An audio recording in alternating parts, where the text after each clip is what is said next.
Welcome to another video from DIY Daily.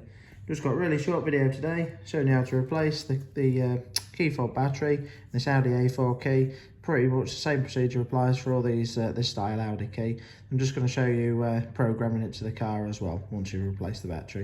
But all you really want, a little flat bladed screwdriver, and if you just come in just underneath the back of the key tag hole there, you can just flick it in. There's a little gap there, and you can just pry up and it pops this panel out there. I'll just do that quick. And the battery that we're going to be using, you've got a 2032. I'll put a link in the description below to where you can get one of these from.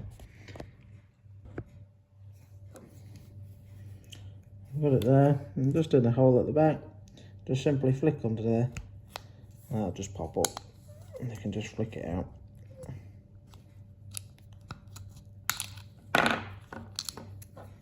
Once you've done that, your battery just simply sits in the little recess there, and the plus side points upwards. So.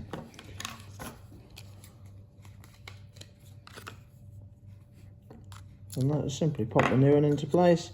You just see on the back of the housing, it just seats it into there and holds it in, and then just simply pop it back together. We'll just go to the car now, and we'll just run you through actually configuring it just to sync it to the car. Right, it's just got in the car. This key is actually programmed already. It's just going to be a simple resync on this to get the buttons working again. So I'll just run you through that first, and then I'll show you how to do the programming one if it's not programmed. So all we need to do, press and hold the unlock button, pop it in the ignition, turn the ignition on, hold it there for about 2-3 seconds at least, keeping it depressed all the time, turn the ignition back off, pull it back out, and you can release the button, and that's all resynced. So that's just simply to resync it if it doesn't actually need fully programming. If it actually needs programming, I'll just run you through that procedure now. So it's a little bit more complicated, but it's not. There's not too much more involved in it.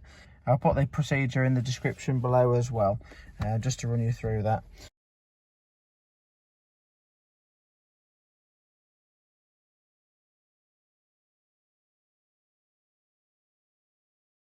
But basically the first thing you're going to do is take one key, and you need to pop it into the ignition, pop the ignition onto stage 1, just like that, so it puts the lights on the dash there.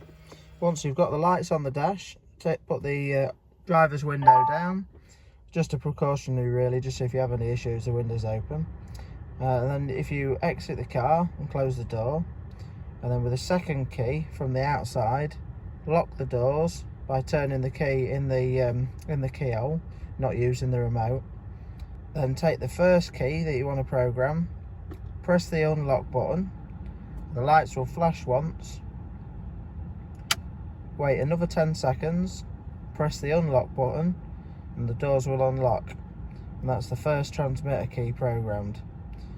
Obviously if you're only doing the one key, that's that finished. But if you've got another key, you want to lock the door again with the actual key and not the remote.